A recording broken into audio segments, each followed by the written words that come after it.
C'était très attendu, le discours de politique générale de François Bayrou. Le Premier ministre a en quelque sorte tracé sa feuille de route. Et le dossier principal sur lequel le nouveau Premier ministre était attendu au Palais Bourbon, c'est la réforme des retraites. Pas de grande surprise, le Béarnais a annoncé remettre ce sujet en chantier. LFI a déjà annoncé le dépôt d'une motion de censure. Le PS attend toujours pour se prononcer, comme le RN d'ailleurs. Enfin, le RN en tout cas, on le sait apparemment, Sébastien Chenu l'a dit, ils ne voteront pas de motion de censure, en tout cas pas au mois de janvier. On va justement parler avec mes invités. Gabriel Catala, vous êtes député de la 6e circonscription du Val d'Oise. Bonsoir. Bonsoir et merci d'être avec nous. Et Paul Edec, vous êtes analyste politique. Merci d'être avec nous ce soir. Alors, première question, je m'adresse à vous, Madame Catala. Qu'avez-vous pensé du discours de politique générale de François Bayrou ? Eh bien, comme le reste de mon groupe, j'en attendais rien, mais on a été quand même déçus, puisque le discours de M. Bayrou était un discours dans la continuité du macronisme. Il n'a fait aucune annonce, il l'a dit lui-même. Il n'y avait aucun catalogue de mesures visant à séduire quelque groupe que ce soit. Et c'était un discours qui a permis de clarifier que le gouvernement, finalement, malgré ses prétendues négociations avec les socialistes qui se sont vautrés là-dedans, a dragué, finalement, continue à draguer l'extrême droite, puisqu'il y a eu de nombreuses annonces sur l'immigration. Par exemple, respecter le pacte européen asile-immigration, supprimer le droit du sol à Mayotte, qui sont des mesures saluées par le Rassemblement national. Et on a bien vu que le cirque des négociations qui durait depuis plusieurs semaines ne servait à rien, puisque sur les retraites, il n'a été évidemment nullement question de l'abrogation ou même de suspension, ce qui ne voulait rien dire, parce que quand on parlait par exemple de la suspension de 6 mois, puis de 3 mois, en réalité, rien que pour mettre à jour les caisses, en 2023, il a fallu des mois, et ensuite, quand la réforme était rentrée en vigueur en septembre, les caisses n'étaient même pas à jour. Sur les retraites, il a finalement annoncé une mission flash de la Cour des comptes.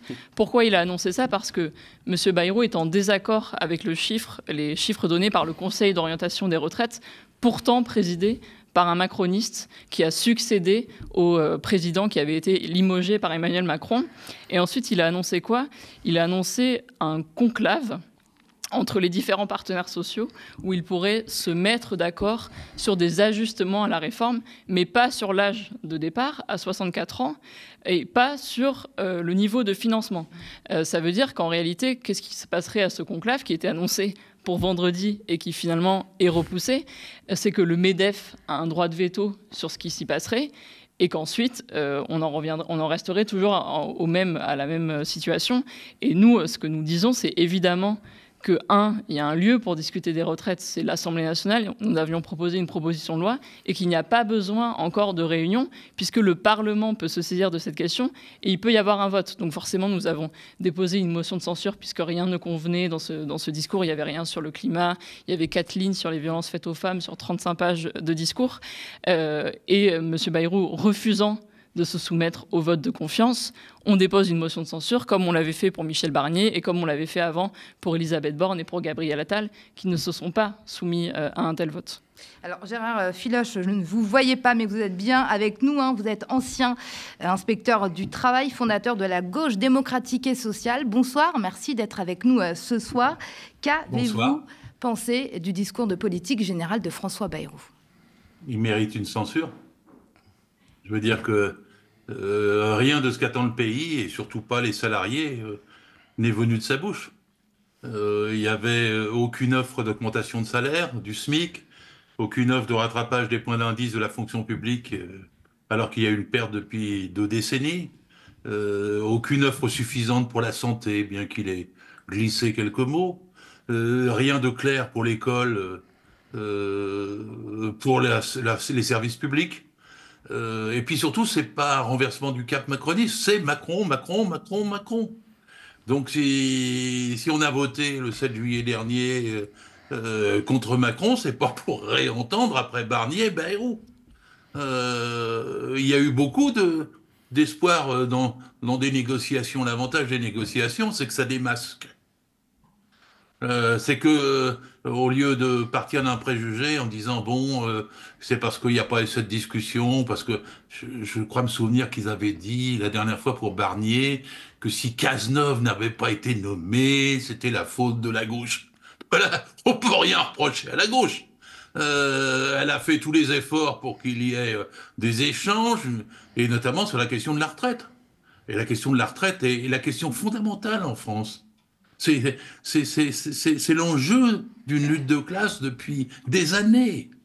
Et nous avons été en 2023, il y a eu 14 manifestations, plus de 34 millions de manifestants, 95% de l'opinion des actifs était contre les 64 ans. Il n'y a pas eu de vote à l'Assemblée nationale, ça a été bloqué, alors qu'il y a une majorité contre. Donc il y a un coup d'État permanent contre le fait, en fait, de respecter la volonté populaire, démocratique sur les retraites. Alors j'ajoute un mot sur les retraites, je suis d'accord avec ce qui a été dit précédemment, mais la retraite, ce n'est pas un impôt, c'est pas l'État. La retraite, ce n'est pas une épargne, c'est pas une capitalisation. La retraite est une cotisation liée au salaire. Si vous augmentez les salaires, et ils ont un retard de 10 points depuis plus de 20 ans, vous augmentez le salaire net, celui avec lequel on vit, et vous augmentez le salaire brut, celui qui contient les cotisations pour les retraites. Et quand on nous embarrasse de je ne sais combien de desiderata sur le financement, moi je vous dis une chose est simple. Si on veut une retraite à 60 ans, on ajuste les cotisations pour avoir une retraite à 60 ans. Il faut ajuster les cotisations pour garantir la prestation. Ça, c'est ce qu'ils ne veulent pas, ce que le patronat ne veut pas. Il ne veut pas augmenter les salaires nets et bruts, il ne veut pas augmenter les cotisations sociales, il ne veut pas financer nos retraites. On a la retraite à 60 ans depuis 1982. La France est 4 ou 5 fois plus riche qu'en 1982. La vraie question qu'on devrait se poser, c'est pourquoi on ne pose pas la question de la retraite à 55 ans pour les métiers les plus durs dans le bâtiment. Alors, la question qu'on devrait se poser, c'est en fait de gagner en progrès en matière de retraite. Et eux ne veulent que nous faire reculer. C'est pour ça que ça ne marche pas. Alors, on va en parler justement des retraites tout au long de cette émission. Tout d'abord, je voudrais avoir votre avis, Paul, sur le discours de François Bayrou. Est-ce que ça vous a surpris ? Non, pas véritablement, et malgré les fausses péripéties médiatiques sur ces soi-disant négociations, il faut regarder le fond du discours, et comme souvent avec le centre, c'était ni de gauche ni de gauche, et on peut en prendre quelques exemples pour montrer. Donc d'abord sur la question de la dette, il nous a vraiment servi le catéchisme néolibéral. Il parle d'une question morale, d'une épée de Damoclès, sans jamais parler du poids des politiques pro-patronales qui sont mises en place, en fait, notamment depuis 2017, avec exonération de cotisations exonération de cotisations sociales, défiscalisation des entreprises ou des foyers les plus riches. Enfin, bon, vraiment les politiques qui n'ont rien mené au niveau économique, dans la création d'emplois ou dans tous les facteurs qu'ils ont essayé de mettre en avant, on va dire tous les indicateurs, et là, rien. Juste la dette, pourquoi ? Parce qu'en agitant cette question de la dette de telle manière, en disant que c'est la ruine du pays, on peut justifier ensuite le budget qui arrivera par la suite et qui est un budget d'austérité. Amélie Dumont-Chalin, qui est la ministre des Comptes publics, s'en est vantée hier en disant c'est historique, en 25 ans, on n'a jamais demandé autant. 32 milliards d'efforts sur les dépenses publiques, c'est-à-dire 32 milliards de coupes qui vont en fait attaquer le bien commun que sont les services publics pour les Français. Sur la question de l'économie, on a eu le droit à vraiment un geste de professionnel. En utilisant La Fontaine, il a chanté les louanges des multinationales, expliquant que c'est les grands fleurons français et que c'est magnifique. Il ne parle pas de ce qu'elles représentent, pareil en termes de captation de valeur sur le dos des travailleurs qu'elles emploient en France. Sur l'immigration, encore mieux, on a en même temps Nicolas Sarkozy et la question de l'immigration choisie, et en même temps Marine Le Pen, en expliquant quand même, je tiens à le dire, que lorsque l'immigration est en trop grand nombre, elle est une atteinte à la cohésion nationale. C'est un discours que je considère personnellement comme véritablement le cœur de la matrice du discours de l'extrême droite en sujet d'immigration, avec l'idée que la figure de l'étranger, c'est celle qui vient détruire culturellement le pays, c'est celle qui vient poser problème, et ensuite la droite l'associe bien sûr avec toutes les questions d'insécurité, qu'elle soit l'insécurité au travail, qu'elle soit l'insécurité dans la vie civile, et ça c'est un discours dangereux, d'autant plus qu'il a vanté le fait d'avoir mis à la justice et à l'intérieur Retailleau et Darmanin, qui sont sont vraiment les gens qui avaient été les pivots du dialogue de la Macronie avec l'extrême droite, qui doit aller chercher dans sa possibilité d'être soutenu au gouvernement. C'est ce qu'on disait tout à l'heure en disant qu'ils ne voteront pas la censure. Et bon, dernier exemple, encore une fois, il a expliqué que bien sûr que l'état de droit était important, mais qu'il fallait montrer que c'était pas un, je cite, état de faiblesse. Alors ça veut dire quoi? Ça veut dire que concrètement, on va pas parler d'augmenter les droits politiques dans ce pays qui ont été extrêmement restreints dans les dernières années, mais on va augmenter la puissance de la matraque. C'est systématiquement la réponse qui a été donnée par le gouvernement successif qui ont été les gouvernements pour la présidence d'Emmanuel Macron et qui ont dit, voilà, quand vous contestez, on vous tapera dessus. Et j'en veux pour preuve cette espèce de fil conducteur, et je m'arrêterai là, du discours qui avait pour but de parler de concorde et d'essayer de mettre un voile d'illusion sur le fait qu'en politique, il y a la confrontation nécessaire d'intérêts. Et il y a des intérêts contradictoires dans cette société. J'en nommais certains quand je parlais des grandes féodalités économiques de ce pays qui ont été gavées à l'argent public au détriment de la population générale. Et en fait, dans ce discours de concorde, on essaie de nous faire croire que tout va bien et qu'il n'y a pas aujourd'hui des affrontements réels en termes de vie sociale, de parcours, et qu'il n'y a pas dans ce pays 9 millions de pauvres, des gens qui vont à l'aide alimentaire, des gens qui ont besoin de s'arrêter plus tôt, et de l'autre côté, des gens qui se gavent. Et ça, c'est vraiment, effectivement, et j'irai dans le sens de l'intervenant précédent, le macronisme. Macron. Alors, avant de parler du fond du discours de François Bayrou, j'aimerais avoir votre avis, Madame Catala, sur la position du PS depuis le début de cette histoire. Le PS, on ne sait pas encore s'il va voter la motion de censure. Je pensais qu'on le saurait. Il est quelle heure? Il est 7h15. Je pensais vraiment qu'on allait le savoir. Apparemment, ils attendent encore. Manuel Bompard parle de reniement, que le PS, en fait, est en train de renier et qu'il renie la crédibilité du NFP. Est-ce que, selon vous, il a raison? Bien sûr, c'est un reniement, puisque le fait même que M. Bayrou soit Premier ministre, ce qui ne respecte pas le résultat des élections, peu importe le contenu du discours, est un motif de censure. Dans le gouvernement Bayrou, on a actuellement 19 ministres du gouvernement précédent qui sont restés, M. Retailleau, Mme Vautrin, Mme Dati, etc., et 13 qui ont conservé le même portefeuille. Ça, c'est un argument qui devrait suffire pour la censure. Ensuite, sur le reniement, évidemment, quand on est élu sur l'abrogation de la retraite à 64 ans, l'augmentation des salaires, le dégel du point d'indice pour les enseignants, des mesures pour les services publics, pour les hôpitaux, pour les écoles, etc., et qu'on hésite à censurer un gouvernement qui va faire totalement le contraire, bien sûr que c'est un reniement. Là, on voit déjà que il y a une fraction au sein du PS, puisque certains députés ont annoncé, voient bien que cette position de non-censure ne tient pas du tout, et ont annoncé dès cet après-midi qu'eux allaient voter la censure, peu importe la position du groupe. Puisque, qu'est-ce que fait le PS? Comme d'habitude, le PS règle ses conflits internes à travers des sujets nationaux. C'est-à-dire que la seule préoccupation d'Olivier Faure, quand il passe dans les grands médias et qu'il explique la position de leur groupe parlementaire, c'est de sauvegarder l'aile droite du parti, donc Hollande, Aurélien Rousseau, Jérôme Guedj, qui, eux, ne veulent pas censurer, tout en essayant de sauvegarder aussi la gauche, disons, du groupe parlementaire. Et ça devient totalement inaudible pour les gens. Ils nous ont rappelé qu'ils étaient la gauche du travail, la gauche qui essaye tout, la gauche qui va arracher des victoires. J'aimerais savoir quelles victoires ils ont arrachées, parce que hier, dans le discours, il n'y avait absolument rien. Notamment, soi-disant, ils avaient arraché le reniement des 4000 postes supprimés dans l'éducation. On a bien vu au moment du discours de politique générale que, M. Bayrou a confondu les AESH et les enseignants, et que deux, ensuite, il a essayé de faire une explication totalement tarabiscotée sur les places au concours, etc., mais que 4000 postes sont toujours supprimés dans l'état actuel du budget. De la même manière qu'on a essayé de nous faire croire qu'il y aurait une taxe sur les Français qui détiennent les patrimoines les plus élevés sur les principaux millionnaires et milliardaires de notre pays. En réalité, c'est impossible pour une simple et bonne raison qui est technique, c'est que le budget qui est discuté actuellement est le budget de M. Barnier. Le budget actuel est au Sénat, c'est celui de M. Barnier, avec 60 milliards d'austérité, chose contre laquelle on avait combattu à l'automne dernier, et on avait dégagé des nouvelles recettes. Et il est impossible, en raison d'une règle parlementaire qu'on appelle l'entonnoir, de mettre des nouvelles dispositions dans ce budget dont la version finale sera connue dans 2 semaines environ et sera soumise à un vote final à l'Assemblée. Donc ça, pareil, c'est impossible. Et donc, il n'y a eu aucune victoire arrachée, et c'est la même chose, puisque la même suite que les discussions qui avaient eu lieu avant décembre, puisque pareil, ils ont essayé un ministre du NFP, puis un ministre de gauche, puis un ministre partageant les valeurs de la gauche.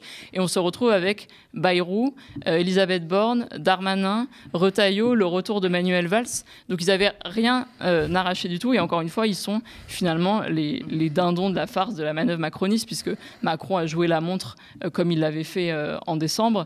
Et eux, il y a dans une partie de leur groupe de la naïveté, de croire qu'Emmanuel Macron, qui agit comme un rouleau compresseur depuis 7 ans, allait tout d'un coup faire des concessions sur la retraite à 64 ans, alors que personne dans son groupe n'est pour abroger la réforme, et que M. Macron a fait sa campagne présidentielle sur la retraite à 65 ans, comme M. Bayrou et comme d'autres. Et il y a également de la mauvaise foi, parce qu'en fait, ils ont pas envie de censurer, puisqu'il y a toute une partie du Parti socialiste qui épouse les théories libérales de M. Lombard, le ministre de l'économie, et qui n'ont pas envie de censurer, et qu'ils ont finalement ils avalisent la théorie médiatique selon laquelle nous risquons le shutdown, etc., ce qui est totalement faux. Alors, Gérard Fillache, vous étiez mon invité il y a quelques semaines et vous nous disiez que le NFP était une grande famille et qu'il fallait que tout le monde rentre à la maison. Aujourd'hui, est-ce toujours votre position? A-t-elle évolué? Et surtout, est-ce que c'est encore possible que tout le monde rentre à la maison, si et seulement si, parce que le PS ne s'est pas encore prononcé, je le répète, si le PS ne vote pas la motion de censure déposée par LFI? D'abord, nous ne savons pas encore le résultat des délibérations du PS. Mais moi, je pars toujours du point de vue de l'union, plus que jamais. Parce que je considère que si nous ne sommes pas unis, si le NFP ne vit pas, ne se développe pas, ne s'ancre pas à la base, ne se démocratise pas, ne s'élargit pas et ne tient pas une majorité, nous perdrons tout. Aucun des partis du nouveau Front populaire ne peut gagner seul. Si ça craque, nous perdons. Le salariat perd. Nous perdrons tout. Et il y a un tel risque en face Le Pen que cette situation ne doit pas se faire. Donc mon souci, c'est pas de partir du point de vue des 4 appareils principaux qui composent le NFP, c'est de partir des besoins de l'Union et de déterminer comment on fait pour éviter que ça n'éclate. Et donc j'ai traité avec beaucoup d'attention la position du PS. En plus, je suis un vieux syndicaliste, vous savez. Il faut toujours négocier avec les patrons, même quand on a envie de les virer. Et il faut toujours, mais tant qu'on ne peut pas faire la révolution, faut grappiller tout ce qu'on peut grappiller. La politique de la chaise vide dans les luttes de classe, ça ne paye jamais. Alors là, il y avait j'ai calculé 121 députés sur les 192 du NFP qui voulaient négocier. À mon avis, j'aurais été la dernière partie, je ne veux pas mettre en cause la députée qui est à côté de moi, là, mais j'aurais été dans ce parti, j'aurais participé. Pourquoi? Parce que ça aurait verrouillé, pesé, et on aurait discuté au fur et à mesure dans une entente qui, de toute façon, serait arrivée au même résultat. Et on démontrait à des millions de gens, parce que dans le NFP, il y a des voix de la CFDT, il y a des voix de l'UNSA, il y a des voix de Force ouvrière. Ils ont signé récemment un accord avec le patronat. Moi, je ne suis pas pour. Mais j'observe, et nous avons besoin d'eux. Comme nous en avons eu besoin au moment de l'intersyndicale en 2023. Moi, je suis CGT. Ma première carte à la CGT remonte à 1963. Je ne suis pas soupçonnable d'opportunisme. Mais je pense que l'union est nécessaire. Et qu'il faut tenir le langage, faire attention, avoir le respect, dialoguer, de façon à consolider cette union. Et d'ailleurs, le résultat, ça peut être peut-être que le PS va voter, parce que Olivier Faure, c'est un mystère pour personne. Il y a un congrès du Parti socialiste en juin. Les opposants droitiers qui sont, disons, pro-hollandais, que j'ai combattu toute ma vie, parce que ils ont trahi entre 2012 et 2017, et ça a été un désastre pour la gauche. Ils veulent revenir à l'offensive contre la ligne unitaire d'Olivier Faure. C'est à ça que nous assistons. Bon, et dans ce cas-là, il ne faut pas les insulter, parce que si vous les insultez... D'ailleurs, ce matin, Mathilde Panot a dit « Ne les traitez pas de traîtres, arrêtez. S'ils reviennent voter la censure, c'est bon. » C'est le ton que j'ai. Justement, vous parlez d'union au sein du NFP. Pourtant, LFI l'a dit en clair, si le PS ne vote, ceux qui ne voteront pas la motion de censure seront exclus du NFP. Manuel Bompard l'a dit, vous ne pouvez pas être élu avec l'étiquette NFP et soutenir le gouvernement de François Bayrou. C'est également ce que Mathilde Panot a dit. Je vous propose de l'écouter et Paul Hellec, je vous interroge juste après. Je dis aux socialistes que le 8 juin 2023, nous avons fait un serment commun avec le groupe écologiste, avec le groupe communiste, avec le groupe socialiste, et que ce serment disait que nous ferions tout ce qui est possible pour abroger la réforme de la retraite à 64 ans et même pour défendre la retraite à 60 ans. Donc, il faut, encore une fois, revenir à la raison. Si nous avons toutes et tous été élus, c'est sur le programme du nouveau Front populaire et c'est pour en finir avec la politique d'Emmanuel Macron. Qu'est-ce qui se passe si les socialistes ne votent pas votre censure? Eh bien, nous verrons, mais j'ai entendu par exemple que Luc Carvounas disait que s'il était député, il voterait la censure, que Johanna Rolland, qui est numéro 2 du parti, disait que si elle était députée, elle voterait la censure. J'ai entendu plusieurs députés du PS qui voulaient voter la censure. Et alors ceux qui votent pas la censure, qu'est-ce qui va se passer? Eh bien, encore une fois, mon objectif cette semaine, c'est que l'ensemble du nouveau Front populaire vote cette motion de censure. Paul, si le NFP éclate, que serait LFI sans le PS et le PS sans LFI? Moi, je ne sais pas s'il va éclater. La question, c'est qu'on le savait depuis le départ. C'était le même problème pendant la NUPES et le NFP. C'est qu'en fait, il y a un accord et il y en a pour certains. Le socle du NFP, c'est le programme minimum. Je pense à la France Insoumise, sans doute au Parti communiste et à une partie des écologistes. Et pour d'autres, c'est le socle maximum de ce qu'ils sont capables d'accepter. Et d'accepter avec une certaine forme de mépris, parce qu'on en parlait de François Hollande, il l'a dit lui-même dans la presse, ça s'est vu, je veux dire, les programmes n'engagent que ceux qui les lisent. Bon, et effectivement, ce qui pose problème, c'est le fameux, notamment, texte d'orientation numéro 1 du 80e congrès du Parti socialiste, mené par Hélène Geoffroy, qui est la maire de Vaux-en-Velin, et qui font partie des gens qui ont expliqué dernièrement que parce qu'il y avait des négociations, parce que c'était juste un discours de politique générale, c'était pas le lieu de censurer, et qui en fait, eux, veulent servir de béquille à Emmanuel Macron parce qu'il ne croit pas qu'il y a une possibilité de sortir de la crise politique autrement que par la conciliation avec ceux qui sont au pouvoir actuellement. Bon, et puis je remarque que ce sont des gens qui ensuite ont embarqué Olivier Faure en lui mettant la pression sur sa place au Parti socialiste, sa capacité à rester le maître du parti, et avec une vision très particulière des négociations. C'est-à-dire que quand vous participez à une négociation, généralement, il faut exiger quelque chose. Et là, vous avez des négociations où pendant une semaine, chaque jour, ils demandaient un peu moins. Et qu'est-ce qui se passe quand vous faites ça? C'est-à-dire que le premier jour, ils disent abrogation de la réforme des retraites. Puis après, ils disent non, suspension. Et puis après, ils disent suspension pour 6 mois. Et après, ils disent suspension pour 3 mois. Et après, ils disent une conférence où le MEDEF pourra décider plus ou moins de ce qu'il veut, parce qu'il n'y aura pas d'accord entre syndicats et le MEDEF sur la question de la retraite.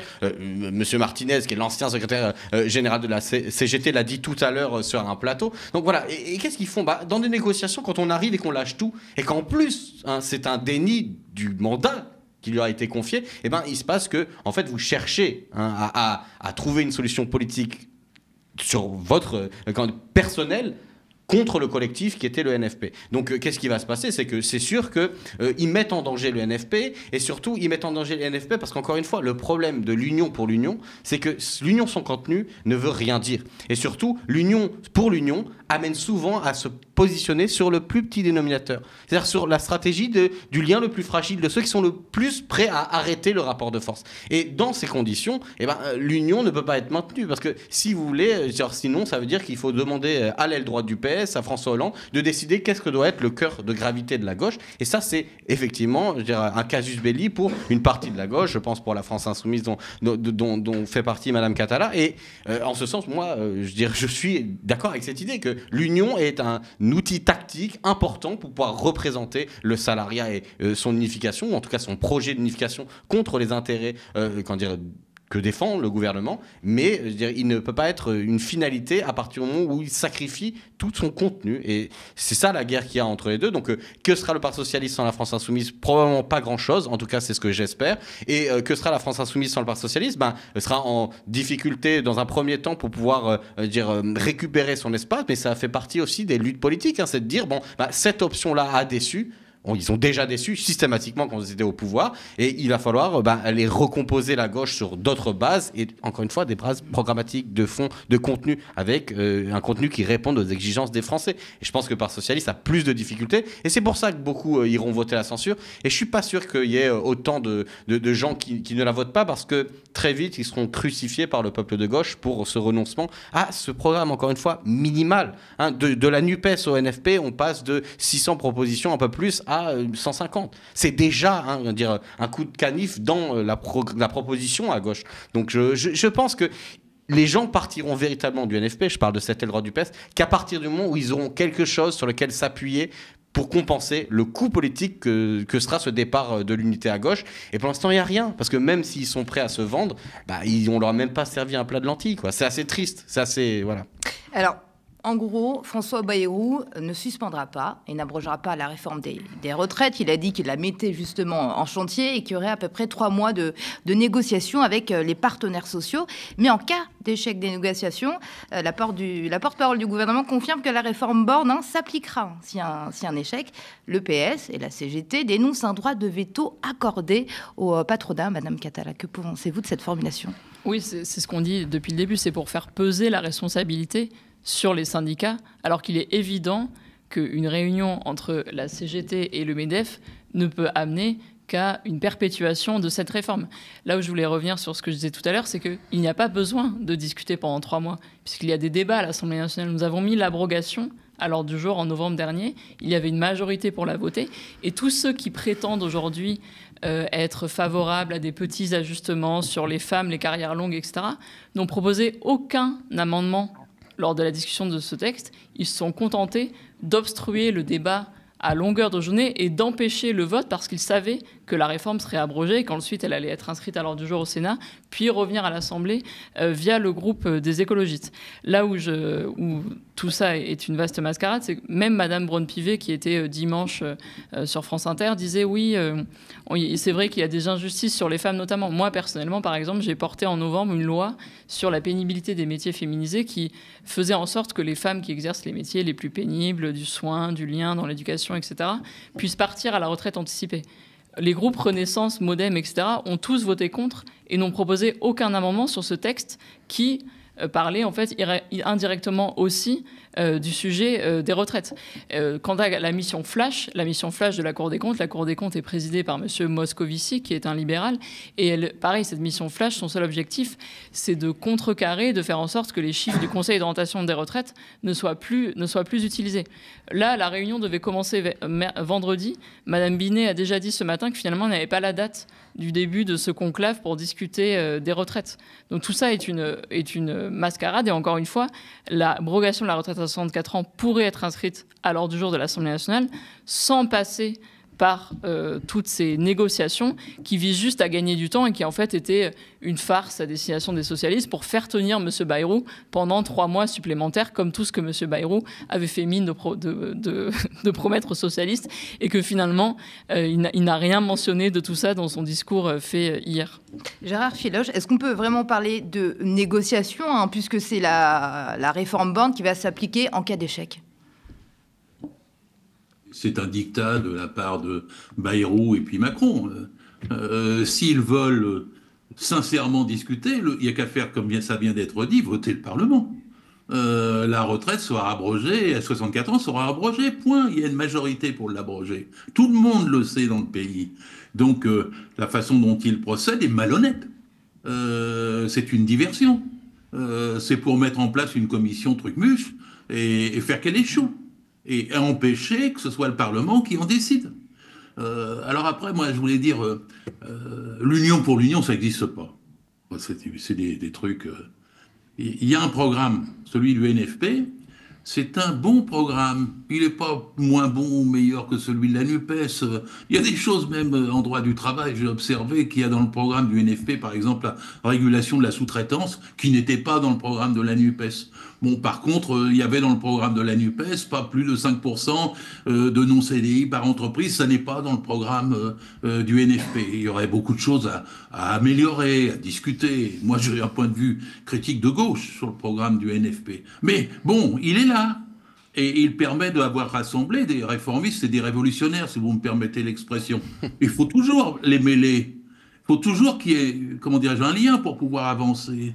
On peut pas... la grande marche pour transformer la société, c'est une marche qui doit mêler tout le monde. Et puis après tout, si les révolutionnaires sont meilleurs, ils gagnent dans les derniers kilomètres du marathon. Mais c'est de cette façon-là, on cherche pas à séparer au début. Et on cherche même pas à séparer. On cherche à rassembler, à additionner, pas à écarter.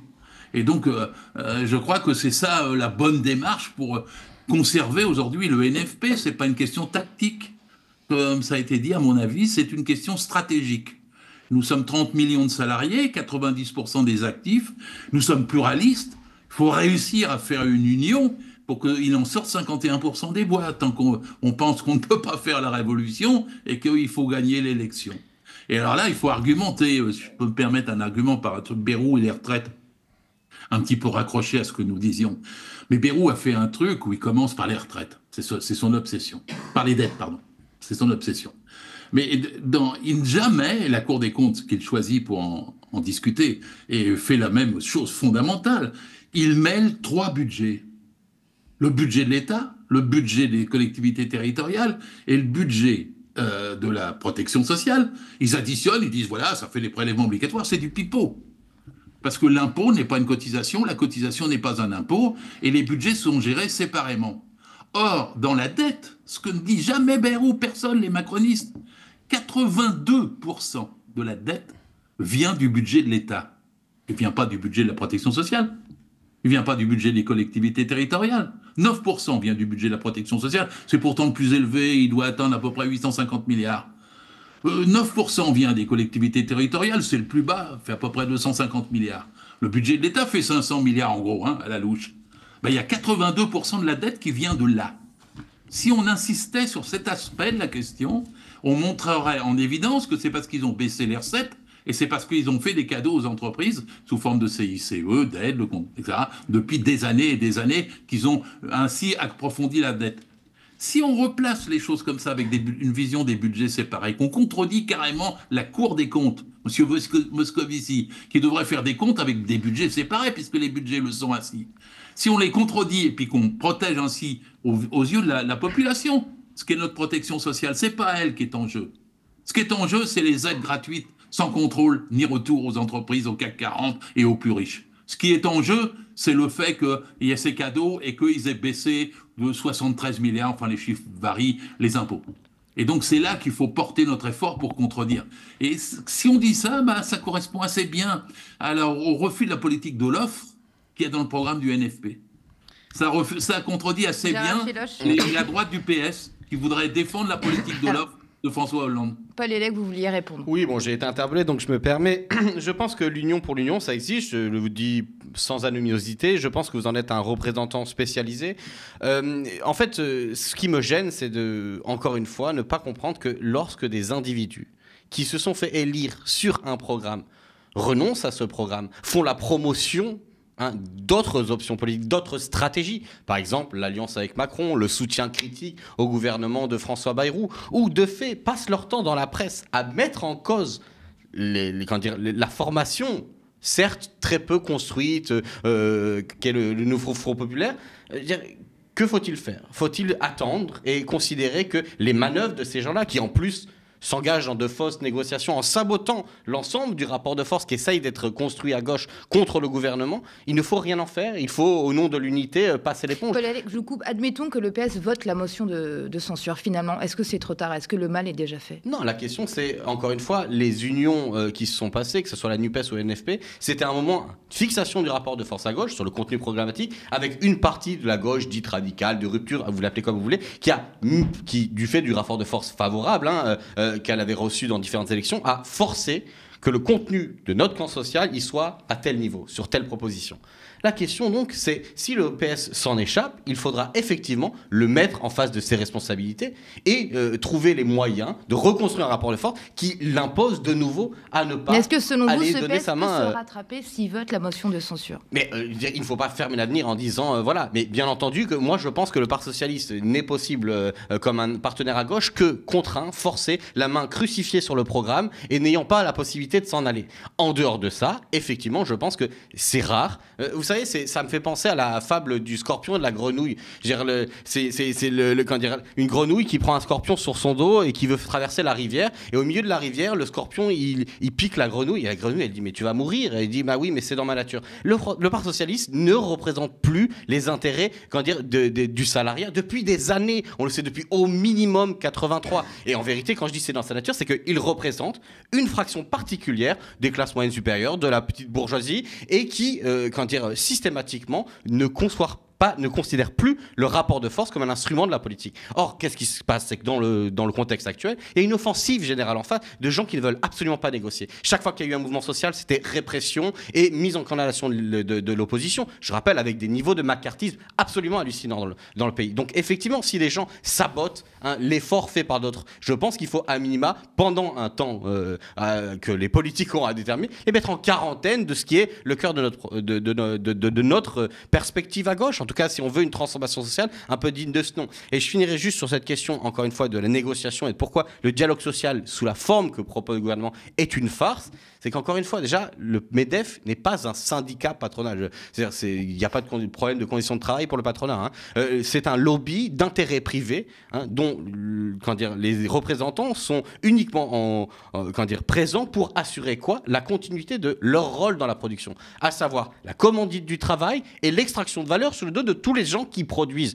Donc je ne vois pas mais vraiment pas quelle légitimité ces gens-là ont à participer à la façon dont on décide de répartir la valeur. C'est-à-dire historiquement plutôt les combats que la gauche a menés dans la création de la sécurité sociale, l'intervention du patronat et le soutien du patronat à certaines branches syndicales contre la volonté de la CGT, dont je suis aussi adhérent, qui a empêché le système de la sécurité sociale et le système des retraites et le régime général de la sécurité sociale de s'étendre et de venir un peu socialiser une partie de la valeur. Donc bien sûr que c'est un piège, et je remarque que c'est un piège qui est récurrent. C'est-à-dire que vous avez eu d'autres occasions, je crois que la dernière fois c'était au niveau des négociations sur la retraite, où le gouvernement avait dit voilà, on donne une trajectoire qui doit être une trajectoire d'économie. On laisse aux partenaires sociaux, soi-disant, la question de discuter. Et puis, si cette trajectoire n'est pas respectée et que les partenaires sociaux ne sont pas d'accord, on reprendra la main et on appliquera quand même notre politique. Donc, ce piège-là, il va falloir qu'on arrête de sauter à pieds joints dedans, en tout cas à gauche, et faire en sorte que, voilà, on reparte sur les fondamentaux. 90% des actifs sont contre ce régime. Il faut passer par le Parlement et il faut réorganiser un mouvement sur cette question de toute urgence. Alors, on va rappeler la position des uns et des autres par rapport à la motion de censure déposée par LFI. Les Républicains, bien évidemment, ne la voteront pas. Le PS, on ne sait toujours pas, ça ne devrait pas tarder, mais en tout cas, on attend toujours leur position officielle. Et puis, c'est la gauche de Schrödinger, on ne sait pas si elle est à gauche ou pas. Et il y a la position du RN qui est plutôt claire. Peut-être qu'ils voteront une motion de censure, mais en tout cas, ils ne voteront pas celle-là. Je vous propose d'écouter Sébastien Chenu. Nous n'avons évidemment pas été convaincus par ce discours, mais comme nous sommes rarement convaincus par les paroles que nous délivre la Macronie. C'était un discours qui manquait de souffle, qui manque d'ambition, qui passe à côté de ses objectifs, qui est très éloigné des attentes des Français. Maintenant, nous, on censure sur des actes. Donc, on verra les actes budgétaires de ce gouvernement. On verra ce qu'il réserve aux Français. Donc on ne censurera pas immédiatement parce qu'on n'est que sur du sable, on n'est que sur du verbe, mais il est évident que François Bayrou a manqué son objectif. Il n'y a rien d'ambitieux, il n'y a rien de courageux. Il ne s'attaque pas aux grands chantiers qui nécessiteraient la mobilisation de l'État, et le reste c'est un discours soporifique, ennuyeux, pas au niveau de ce qu'on peut attendre pour notre pays. Donc là, vous allez essayer de convaincre M. Bayrou de tirer vers l'extrême droite pour qu'il n'y ait pas de censure? Je ne sais pas ce que c'est que l'extrême droite. Elle n'est pas représentée, l'extrême droite, à l'Assemblée. De tirer vers le Rassemblement national? On s'est tout dit. Merci. Donc c'était une petite pique à LFI. Nous, on ne censure pas sur des paroles, mais sur des actes. Madame Catala, quelle est vraiment la stratégie du RN? Parce que là, quand on écoute Sébastien Chenu, clairement, il a détesté le discours de François Bayrou, mais il ne censurera pas. Depuis le début, depuis le 7 juillet, le RN est la béquille d'Emmanuel Macron. Rappelez-vous, ils avaient fait la même chose sur Michel Barnier. Nous avons déposé une motion de censure dès septembre, dès le discours de politique générale de M. Barnier. Et le RN n'avait pas censuré, de la même manière qu'ils n'ont pas voté la destitution de M. Macron et qu'ils ont, avec les groupes macronistes, voté contre le budget que le NFP avait transformé en budget de justice sociale. C'est-à-dire que nous avions dégagé 60 milliards de recettes nouvelles à l'automne dernier et qu'à la fin, le RN étant mécontent de toutes les nouvelles, les créations, la suppression d'exonération de cotisations, les nouveaux impôts sur les patrimoines des ménages les plus riches, etc., le RN a décidé de voter contre. Et c'est ça qui a fait tomber le budget de M. Barnier, qui aurait pu être adopté et ensuite aller au Sénat tel que voté par le nouveau Front populaire. Et donc là, quand M. Chenu parle de « il faut voir les actes, etc. », je viens de le dire tout à l'heure, on connaît déjà le budget qui va être voté, puisque c'est le même que M. Barnier, qui est discuté actuellement au Sénat et qui ensuite va juste arriver en lecture définitive à l'Assemblée nationale. Là, le Rassemblement national a sa stratégie habituelle, c'est-à-dire la stratégie de la cravate respectable, de « nous, on veut la stabilité, etc. » Mais c'est juste que la politique de M. Bayrou leur convient, puisque leur programme néolibéral est exactement le même. Il n'y a pas de volonté d'abroger la retraite dans le fond. La dernière fois qu'ils ont proposé leur loi sur la question, elle était fondée sur la natalité, sur une obscure mesure de financement qui allait arriver en 2027 avec potentiellement l'élection de Mme Le Pen. Ils ne proposent pas d'indexer les salaires sur l'inflation. Ils ne proposent rien sur le climat, etc. Et sur l'immigration, ils sont satisfaits. Ils ont M. Retailleau, qui en réalité est d'extrême droite au gouvernement, qui préparait, là ça n'a pas été évoqué dans le discours, une loi immigration. Ils ont M. Retailleau qui, encore la semaine dernière, le jour de l'hommage aux morts de Charlie Hebdo, a osé proposer, alors que ça n'avait aucun rapport, la suppression de l'autorisation de porter le voile pour les accompagnatrices de sortie scolaire et l'interdiction du voile à l'université, ce qui est le programme du Rassemblement national. Donc le Rassemblement national se complète très bien dans cette situation-là. Gérard Filoche, quelle est la stratégie du Rassemblement national aujourd'hui ? Il s'agit d'un soutien au gouvernement tacitement, parce que quand M. Chenu dit on va juger sur les actes, mais la déclaration de politique générale devant un Parlement, c'est un acte, c'est pas un discours, c'est pas des paroles en l'air, c'est une façon d'appréhender une orientation politique. Et normalement, elle devrait être soumise au vote. Elle ne l'est pas. Mais si elle était soumise au vote, il voterait la confiance ou voterait pas la confiance ? Donc en vérité, il fait une esquive en disant bon, on va reporter à plus tard, comme ils ont fait face à Barnier. Je me répète, je suis pour la censure maintenant sur le discours de politique générale de Bayrou. Et je suis pour que tous les NFP votent cette censure. Et donc, pourquoi je suis pour que tous les NFP votent cette censure ? Parce que contrairement à ce qui a été dit tout à l'heure, je pense que le Parti socialiste est une partie de la gauche. De la même façon que la CFDT ou l'UNSA sont des partis du mouvement syndical. Et que nous avons besoin de toutes les composantes pluralistes de notre salariat, de notre classe sociale pour gagner. Donc je fais des efforts, non pas pour repousser en disant il faut les tenir la main parce que sinon ils vont trahir comme des scorpions. Je ne dis pas ça comme ça, moi. Je pense que l'union fait la force, mais la force ne fait pas l'union. L'union exige du respect, de l'empathie, une analyse correcte. Parce qu'on ne peut pas, pour faire l'union, avoir deux visages, comme Janus. Il faut dire ça à François Hollande, alors.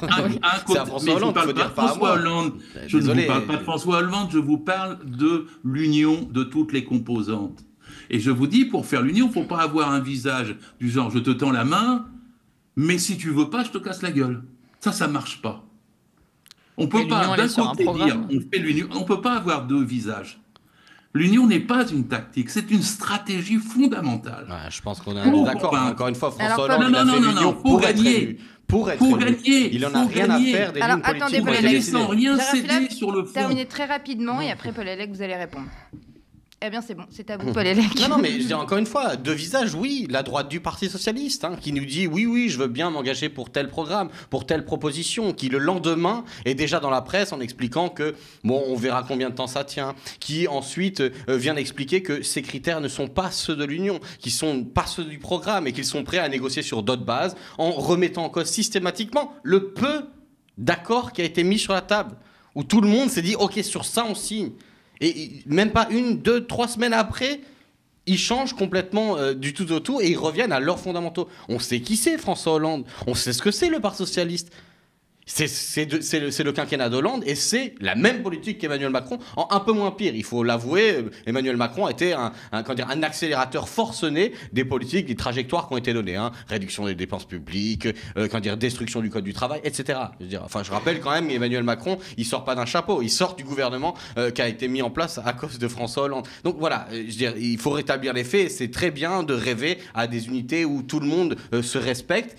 Mais en fait, le respect, ça se mérite, ça se donne pas comme ça par crédit. Et quand vous passez votre temps à saboter les efforts difficilement construit que demande l'exercice unitaire, je ne pense pas que vous êtes respectable et je ne pense pas que vous devez être respecté.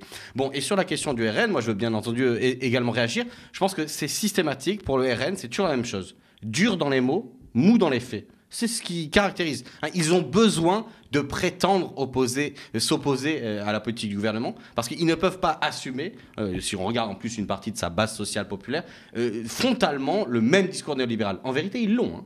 En vérité, ils pensent que, c'est vrai qu'il y a des gens qui sont assistés, qu'il y a des gens qui méritent par leur travail. C'est comme ça qu'ils fracturent le champ en rajoutant une dose de racisme sur ces éléments néolibéraux qui sont vraiment le corpus idéologique parfait de la Macronie, en vérité. Les gens qui ne sont rien et ceux qui réussissent, etc. Et puis le RN, voilà, ils sont dans une difficulté. Donc à chaque fois, ils ont des mots durs, mais ils ne font rien. Et ils sont dans une optique également qui est une optique de gagner du temps pour pouvoir faire en sorte de monter les enchères. En vérité, ce qu'on va voir, c'est qu'effectivement, une grande majorité de la gauche va voter la censure.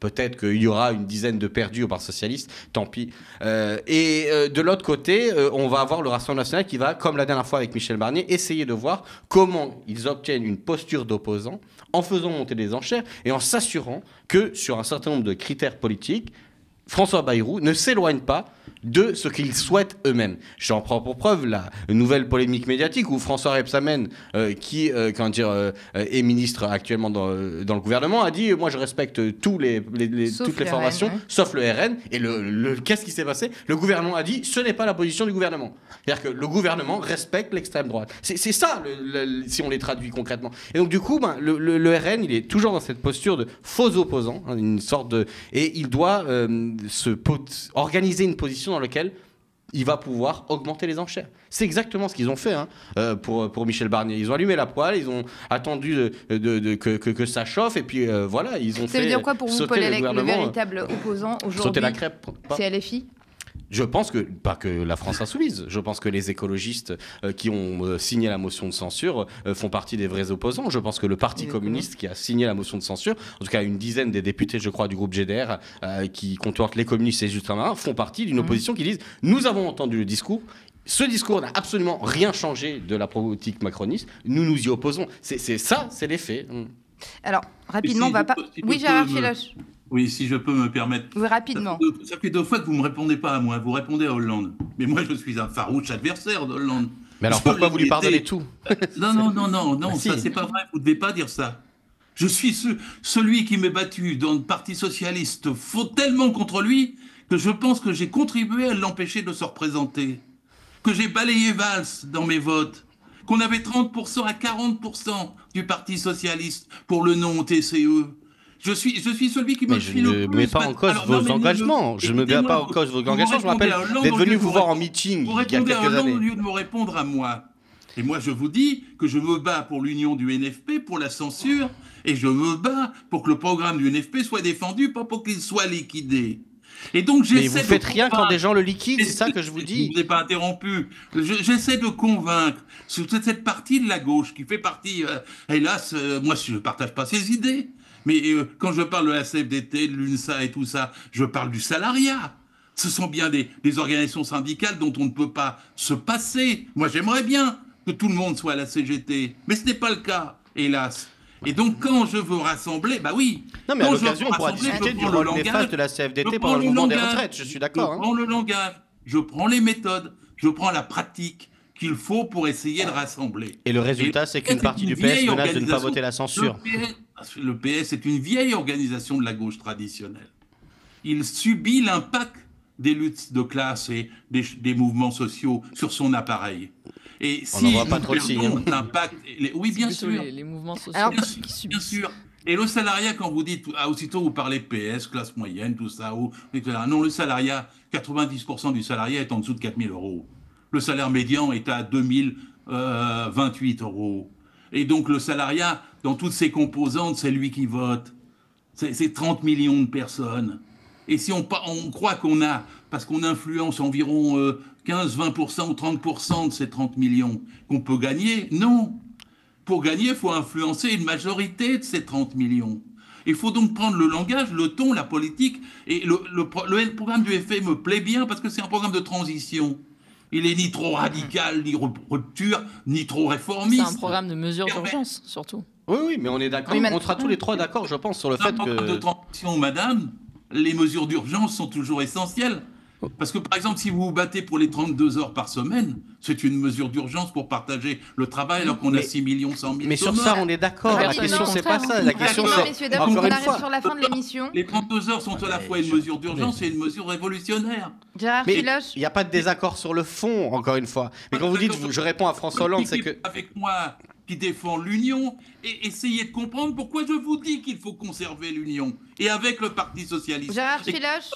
Tous les matins. Je me permets de vous couper, on n'a plus beaucoup de temps. Paul Hellec, très rapidement. Non, mais encore une fois, je n'ai pas de désaccord sur le fond du programme, comme vous disiez, sur le fait que c'est un programme de transition. Je sais également, et je ne veux pas être insultant sur vos batailles contre le Parti Socialiste, je peux vous dire que jeune étudiant, responsable de l'UNEF, j'étais allé à plusieurs de vos meetings de l'époque. Il n'y a pas de souci là-dessus. Le problème, ce que je vois, c'est que lorsque des gens quittent dans les faits l'unité ou l'union du programme, celui que vous appelez de vos voeux pour gouverner ce pays, pas fait.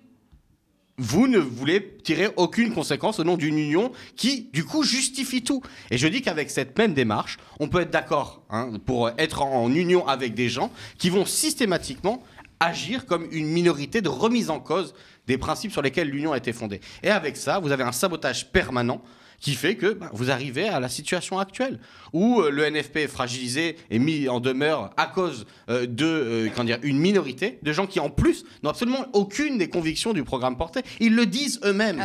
Il faut les prendre au sérieux. Madame Catala, j'aimerais vous écouter sur ce débat entre Gérard Filoche et Paul Hellec. Oui, effectivement, l'union, c'est pas une union au rabais, c'est pas un accord électoral pour sauvegarder sa circonscription, pour sauvegarder son groupe, pour sauvegarder les fonds financiers qui vont avec. L'union, elle est sur un programme de rupture. Et nous, déjà, à la France Insoumise, le programme du NFP est un programme de concession, parce que je rappelle que nous sommes favorables à la retraite à 60 ans avec 40 annuités. Donc déjà, M. Hellec l'a rappelé tout à l'heure, on est passé d'un programme de plus de 600 mesures que le PS avait déjà commencé à trahir, parce que lorsque nous discutions de la réforme des retraites en 2023, à chaque fois qu'il fallait faire un communiqué commun sur notre position sur cette réforme des retraites, dès qu'il était question de mentionner le retour à 60 ans avec 40 annuités ou de déposer des amendements sur la question, le Parti socialiste était extrêmement frileux. Et là, ça continue aujourd'hui. Dans le programme du NFP, on a pareil, l'abrogation de la retraite à 64 ans et le retour vers 60 ans avec 40 annuités. Donc quand on en vient ensuite à la suspension de plus en plus courte, plus se satisfaire d'une conférence de financement, effectivement, il y a un terrible reniement qui va à l'encontre à la fois des engagements pris, mais aussi à l'encontre de l'opinion publique. Et c'est désastreux de se tirer une balle dans le pied comme ça. Quand plus de 70% des Français sont pour l'abrogation, que 93% des actifs sont pour l'abrogation, que l'intersyndicale était pour l'abrogation, quel est l'intérêt d'aller perdre son temps dans des négociations avec des gens qui disent dès le début qui ne reviendront pas sur les 64 ans. Et au-delà de M. Hollande, il y a un gros problème pareil avec M. Rousseau. M. Rousseau a encore dit en début de semaine, lui qui était le directeur de cabinet d'Elisabeth Borne pendant la réforme des retraites, qu'entre 62 ans et 64 ans, il y avait 63 ans. La semaine dernière, on a eu quoi ? On a eu la retraite à points. Le monsieur Kanner, le président socialiste au Sénat, qui commençait à en discuter, c'est-à-dire la réforme d'Édouard Philippe de 2023. Donc quand on en vient quand on passe de l'abrogation de la retraite à 64 ans à la retraite à points, ce qui est aussi un risque de la conférence de M. Bayrou, parce qu'on ne l'a pas dit, le but, la manœuvre de M. Bayrou aussi, à travers cette conférence de 3 mois pour discuter, c'est aussi potentiellement d'obtenir un accord entre le MEDEF et certains syndicats pour discuter de la retraite à points, qui sera évidemment mise dans les discussions, et ensuite, pourquoi pas, aller vers la capitalisation. Et donc, il faut rester clair sur la rupture avec le macronisme actuel qu'on souhaite faire. Et il est évident que, M. Hellec l'a rappelé, les trahisons socialistes sont très fraîches dans la mémoire des gens. Les gens se rappellent de la loi El Khomri, ils se rappellent de la loi Macron, ils se rappellent de la déchéance de nationalité. Quand ils voient M. Valls, qui a été le premier ministre de Hollande, son ministre de l'Intérieur, qu'il est là au gouvernement à Mayotte en train de demander la suppression du droit du sol, il y a une terrible continuité entre Emmanuel Macron, qui était le ministre de l'économie d'Hollande, M. Valls, et le macronisme d'aujourd'hui qui s'extrême droitise chaque jour et contre lequel nous devons avoir aucun reniement et aucune suspicion de complicité. Gabriel Catala, vous êtes député de la 6e circonscription du Val d'Oise. Merci beaucoup d'avoir été avec nous ce soir et d'avoir répondu à nos questions. Gérard Filoche, vous êtes ancien inspecteur du travail, fondateur de la gauche démocratique et sociale. Merci à vous. Merci. Et Paul Hellec, vous êtes analyste politique. Merci Sur les d'avoir médias, répondu ouais. à nos questions.